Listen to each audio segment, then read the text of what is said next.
Bom, bom dia. Muito bom estar aqui novamente com esse encontro, principalmente um encontro tão familiar, né, que é esse tema dos sonhos, que é maravilhoso, né? Poderia ser mais familiar ainda se nós pudéssemos, né, estar convivendo mais com esse fenômeno que nos visita diariamente, né, todos os dias, todas as noites. Quero agradecer e parabenizar Irene e sua equipe, a gente não trabalha sozinho, e por toda essa construção, né, muito significativa. Pensando, né, nos sonhos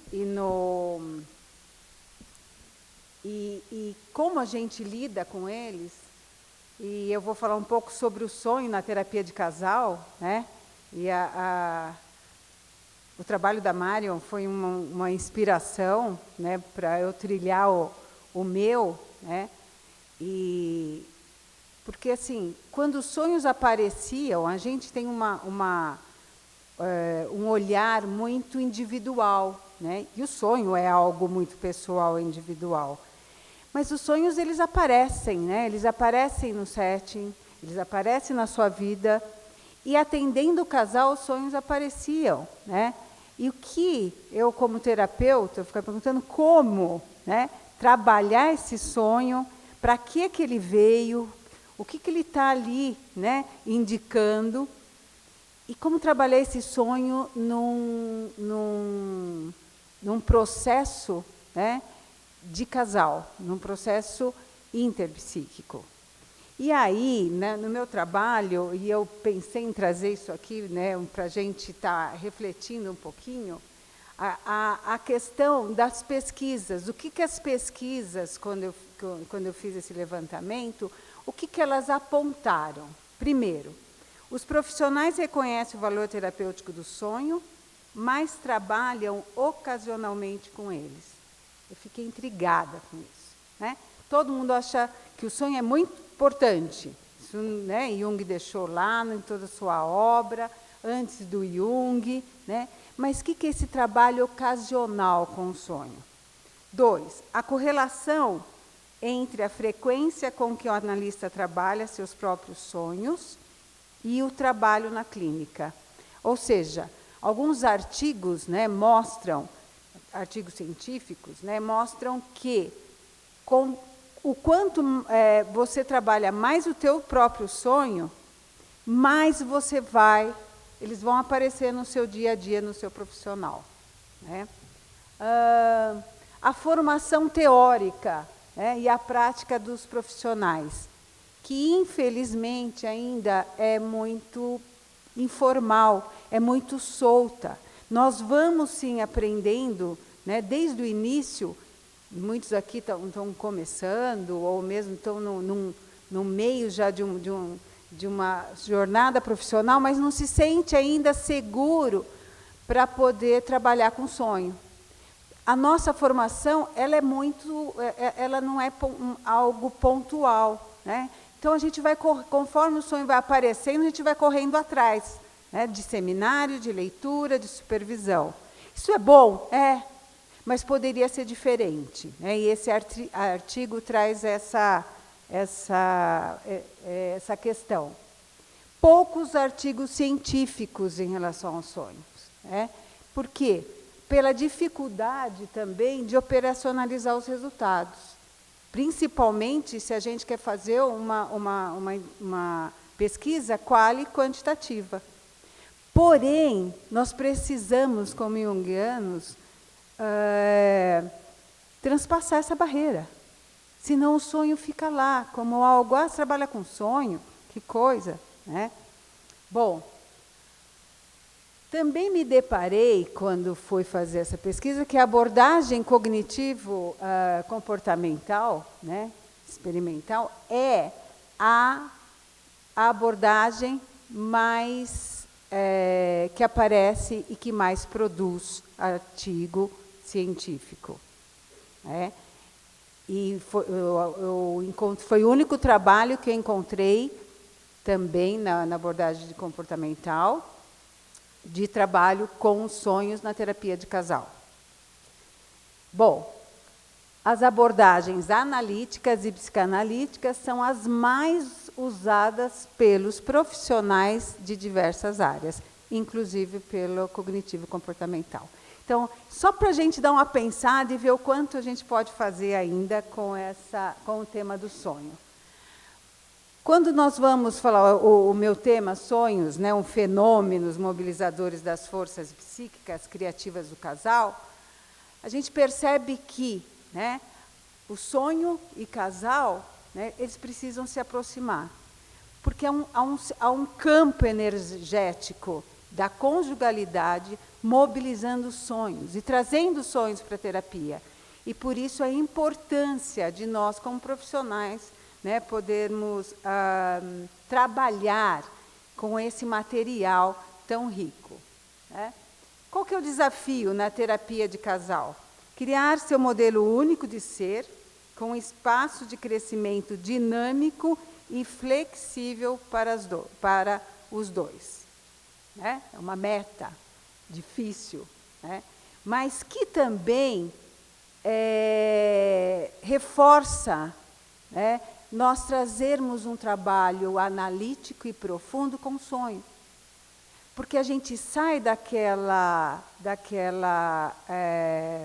visão de uma terapia de casal onde a gente vai apenas resolver os problemas, apenas, entre aspas, né, os conflitos, e deixar esse casal mais ajustados. Né? Então, eu coloquei, eu trouxe algo aqui que eu penso da terapia de casal. Né? Colocar mais alma no casamento e deixar de olhá-lo simplesmente como duas engrenagens ajustadas, funcionando em paralelo.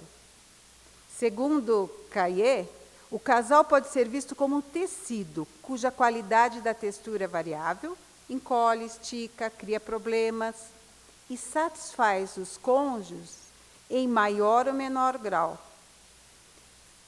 Assim, a conjugalidade, ela é ela é um caminho também para o processo de individuação de cada parceiro. E a conjugalidade, ela não hesita, né, o self conjugal não hesita em mostrar sua demanda, em desafiar. Por isso, né, inserir o sonho dos parceiros na terapia de casal é ajudá-los a ouvir sua voz interior e seguir em seu processo de individuação. E aí, né, o nosso desafio de trabalhar com de entrar, né, entrar em terapia de casal já é uma coragem de meter a colher como que é? De marido e mulher, né? Não se mete a colher, na briga. E trazer o sonho também, né? Mário colocou uma coisa, eu falei, nossa, no casal é muito... Que no individual, a demanda é difícil ficar no sonho. No casal é muito difícil ficar no sonho, é quase impossível. É porque o sonho e o self, eles vão falando mais forte e a gente precisa segurar a barra para poder trabalhar, né, no sonho.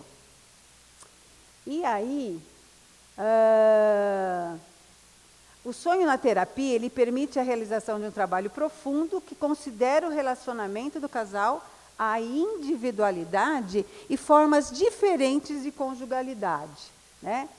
E uma citação de Jung: a trajetória da vida é tão individual que certamente nenhum conselheiro, por mais competente que fosse, poder-lhes-ia prescrever um único caminho certo. Por isso, devemos fazer com que a própria alma da pessoa venha falar, a fim de que esta compreenda, a partir do seu próprio íntimo, qual é a sua situação verdadeira. E aí a gente poder transportar, né, isso para o casal buscando o seu próprio modelo de ser. Né? a alma do casal. Né? Na época que eu estava escrevendo, esse foi um resultado do meu doutorado, e eu também estava fazendo minha formação como analista, e a gente estava estudando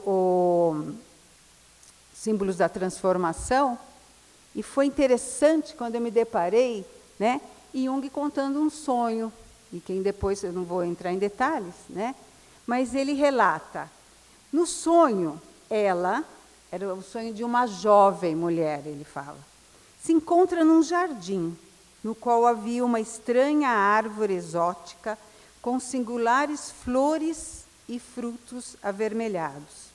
Vamos pensando nessa imagem que vem, né? E carnosos. Ela colheu alguns e os comeu. Com grande susto, olha um complexo pegando aí, aparecendo aí, sentiu-se envenenada. E aí, olha o que o Jung vai falar sobre esse sonho. É a árvore da libido, que neste caso representa tanto o feminino como o masculino, indicando simplesmente o tipo de relacionamento entre os dois. E aí ele vai comentar um relacionamento afetivo que ela estava vivendo, uma problemática, ela comeu, né, de um fruto maravilhoso de uma árvore, a gente pode imaginar, quer dizer, ela estava com pensamentos ou tendo um olhar para um terceiro e ela se sente envenenada. E o que esse sonho traz? A dinâmica, né, do casal. E bem interessante o quanto sonho nós perdemos quando não trabalhamos, né, com esse sonho.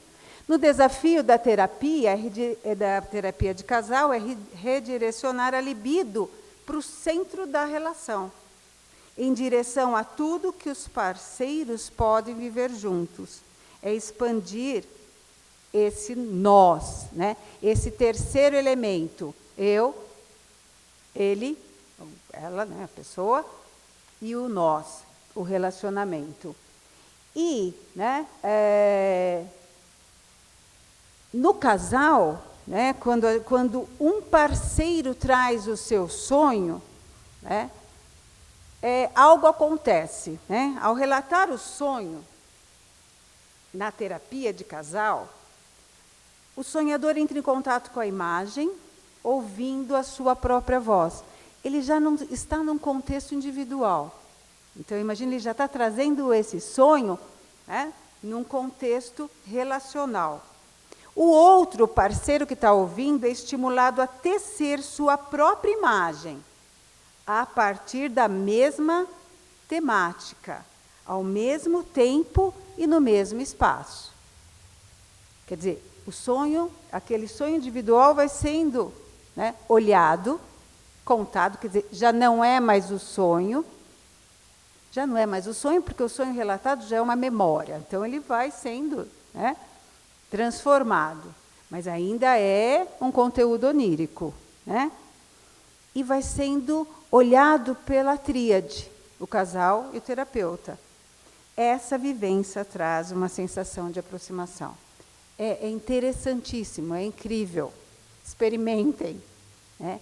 O quanto o aspecto tão importante na terapia de casal, que é sair do seu lugar para olhar para essa relação, né?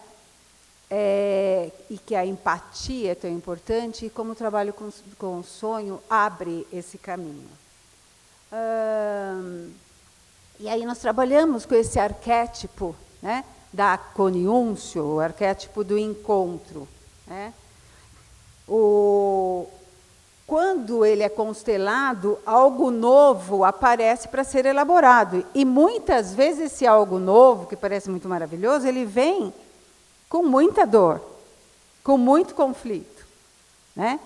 Com algo de falar, nós nos perdemos, nós estamos, né? Eu não sei aonde a gente se perdeu, mas nós estamos afastados, e esse nós, e nós queremos encontrar esse nós. Então, Num campo energético, o casal cria meios para que o símbolo, como a linguagem do inconsciente, seja elaborado e seus conteúdos integrados à consciência. É interessante a gente pensar que, ao buscar um alívio, né, o sonho é um bombeiro. O que é o bombeiro? O fogo, se a gente gritar fogo aqui, garanto que ninguém vai ficar aí sentadinho, alguma mexida vai dar, né? E a gente vai querer sair. E o bombeiro, ele vai em direção ao fogo.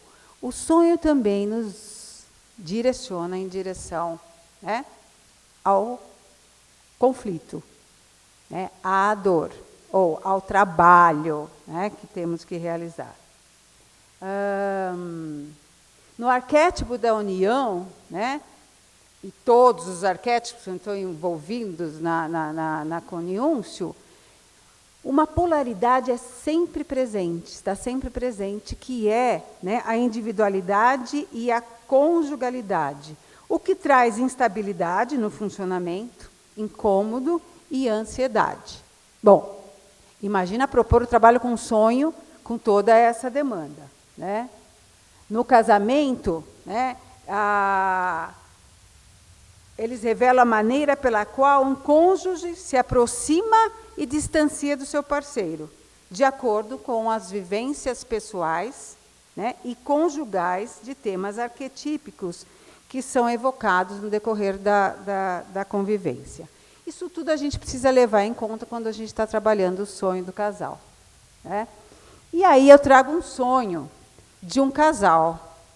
Não é só porque traz a mãe, a figura da mãe, né? Mas era um casal que tem uma problemática. Bom, o sonho é o seguinte: olhe e vejo minha mãe limpando a calçada da casa dela e digo, você não pode fazer esforços porque operou, pois o médico mandou você fazer repouso.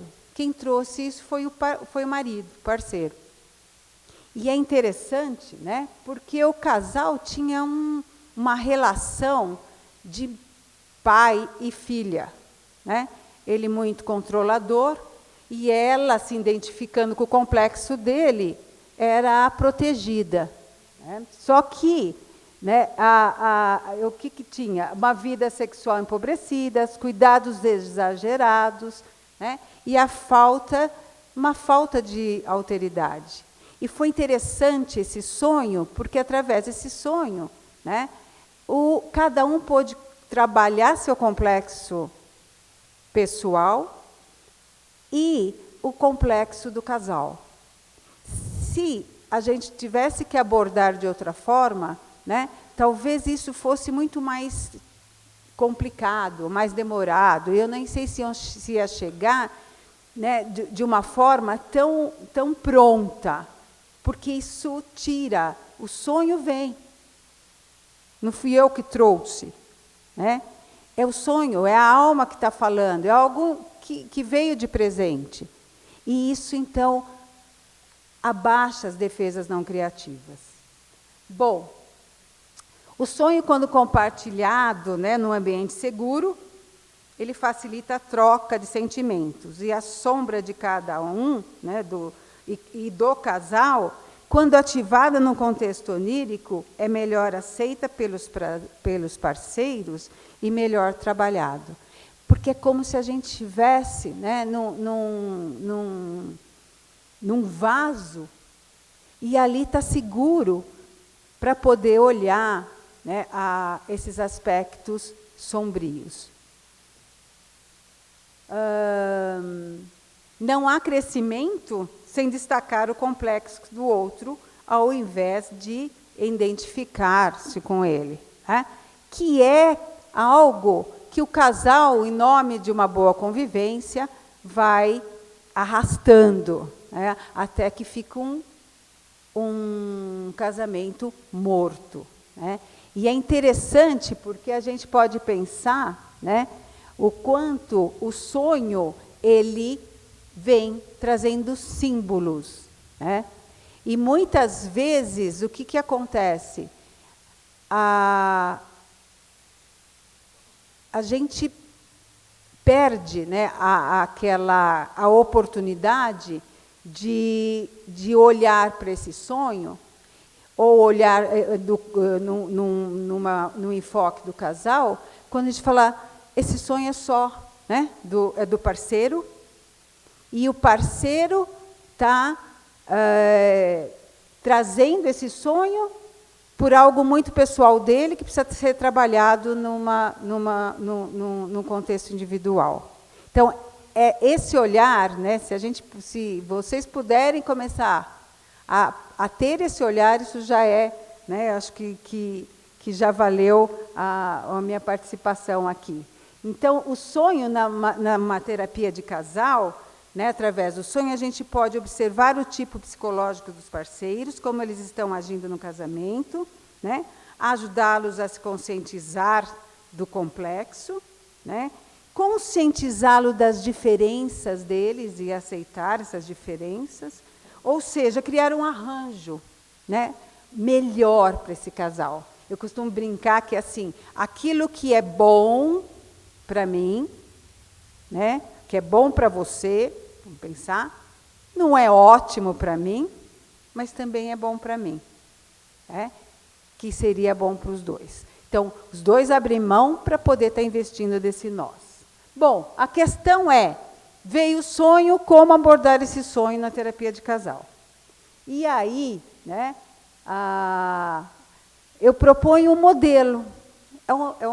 Não é algo para ser seguido, como eu fui construindo, né? E foi interessante, porque o exemplo que eu vou trazer é um exemplo que eu sofri com esse casal, porque é uma construção e cada um pode dar o seu toque, e precisa dar o seu toque, né, pessoal, como terapeuta, para o trabalho. Mas eu proponho 3 momentos: o sonho do casal, a apreciação, os detalhes, né, das imagens, ficar no sonho, e o momento da reflexão.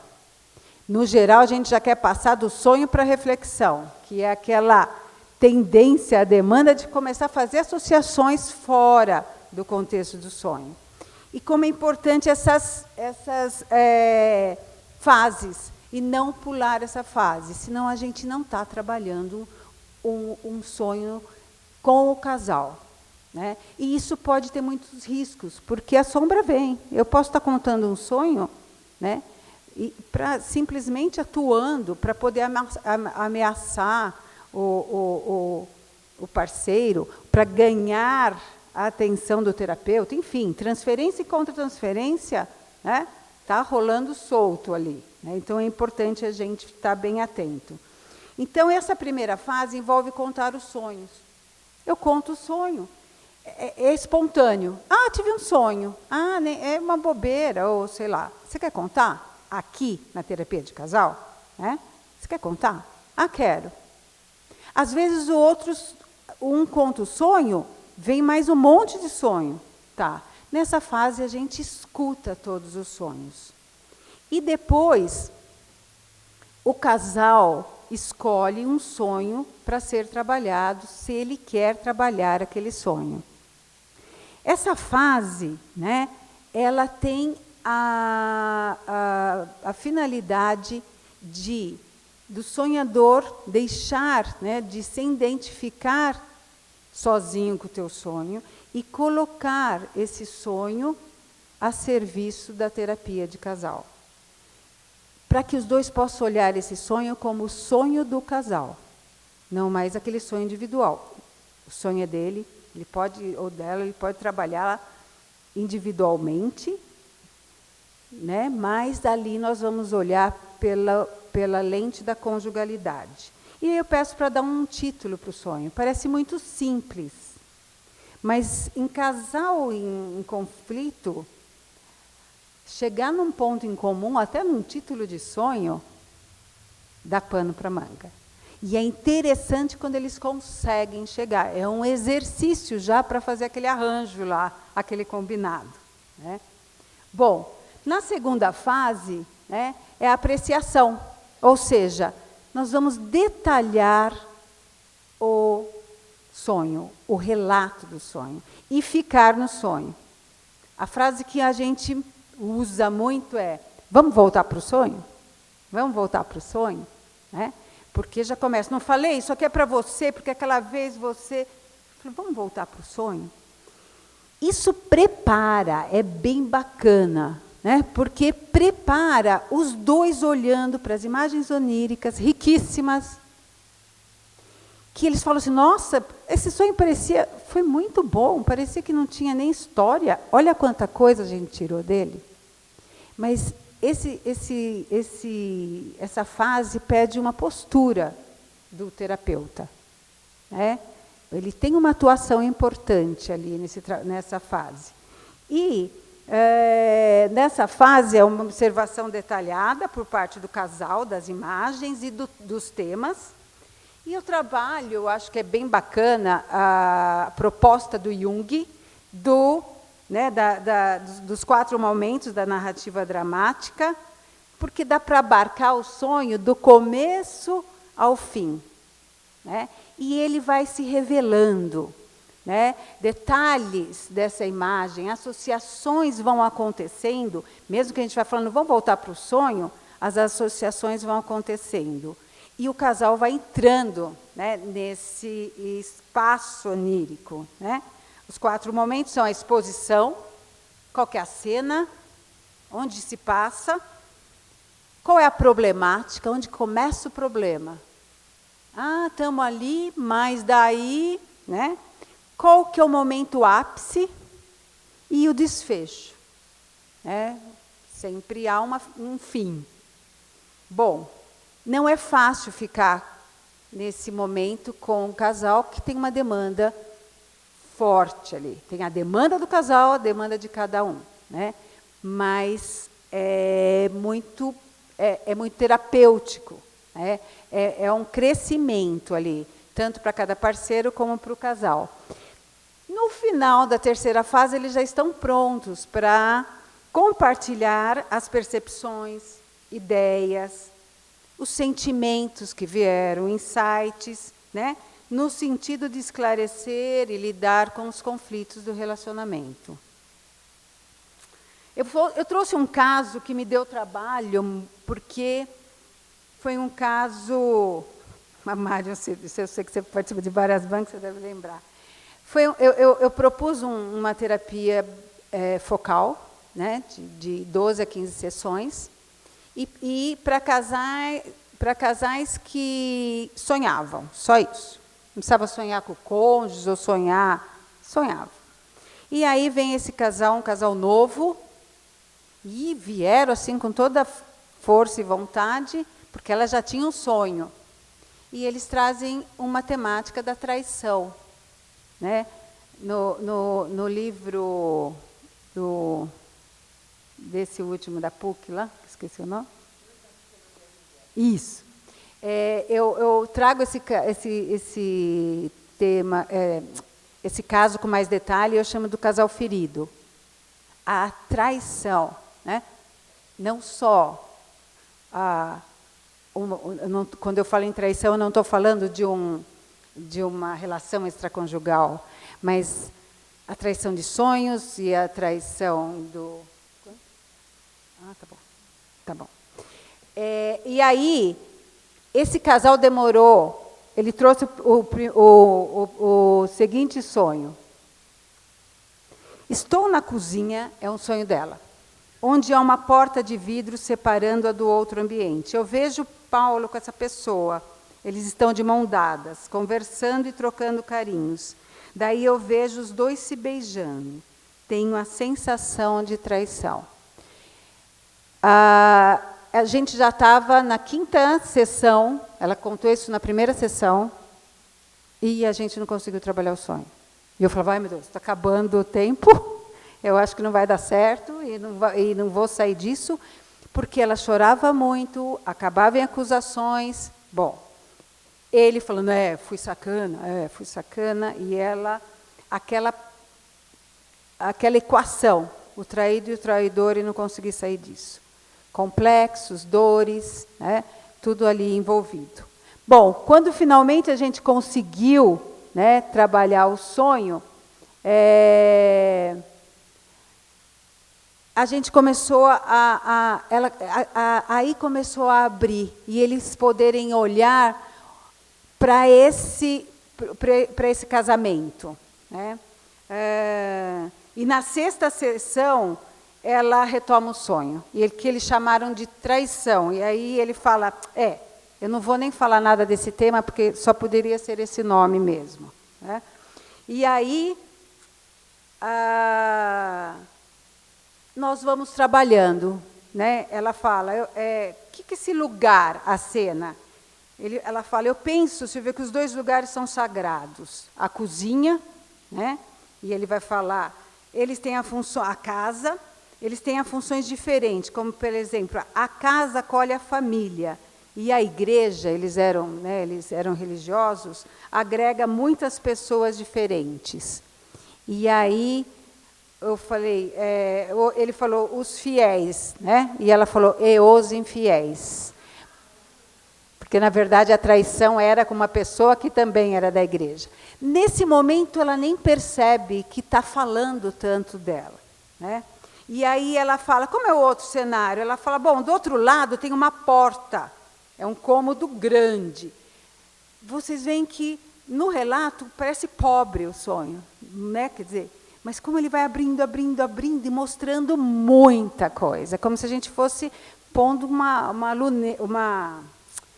lente de aumento. E ela fala, tem também uma porta de vidro, olha só, que está fechada e separa a cozinha dessa sala. É muito transparente. Eu só percebo que tem e está nítido, eu estou olhando nítido. Eu percebo que tem uma porta por causa da fechadura, né? Eu estou parada, em pé, e só olhando ele com a menina. Os dois estão do outro lado. E eu me sinto extremamente sozinha. Parada, eu pergunto. Acho que paralisada, melhor falando. Não saio de lá, não faço nada. Só fico olhando os dois. Eles estão de mãos dadas, se acariciando, né? E ela se sente separada ali. Qual é a dona da história, né? Qual o protagonista do sonho? Ela é a dona da história, mas acho que eu sou a protagonista. Então, ela começa a falar da própria sombra dela ali, né? E dessa porta de vidro que está separando os dois. Ele era o bom vivant e ela era a rígida, a responsável, né? A que botava tudo na casa. Bom, e por último, né, separados por uma porta de vidro, translúcidos, né? Os cônjuges podem ver um ao outro, mas não conseguem se tocar. Paulo não acessa a mulher erótica em Rita, porque ela também está fechada. E esse Eros está na outra, né? E esta não consegue acessar o homem protetor e viril em Paulo, né? No final, né, ela percebe o quanto ficou distante de seu lado carinhoso, meigo e erótico, ao se ocupar com tantas coisas práticas do casamento, né? Ela fala, e essa foi essa foi a traição, a minha traição, né? A gente sai dessa questão do outro que paralisa para poder olhar cada um para a própria traição. Bom, vou correr, mas depois a gente pode bater papo, vocês podem perguntar um pouco mais do caso, né? O sonho sinalizou, na sexta sessão, o início. Ele trouxe diagnóstico e trouxe um prognóstico. Apesar deles sofrerem muito, e eles precisavam lidar melhor com essa ferida, não só colocar debaixo do tapete, e com o conselho, vamos perdoar e acabou, porque senão eles não conseguiriam seguir em frente. Ele permitiu um diálogo aberto sobre as dificuldades de cada um e maior flexibilidade para lidar com as polaridades. E a meta, né, eu acho que o sonho ajuda a isso, é deixar de falar de um relacionamento como um objeto que não está me satisfazendo, né, e que não está atingindo a minha expectativa, para falar da relação que os dois construíram, estão construindo e podem construir.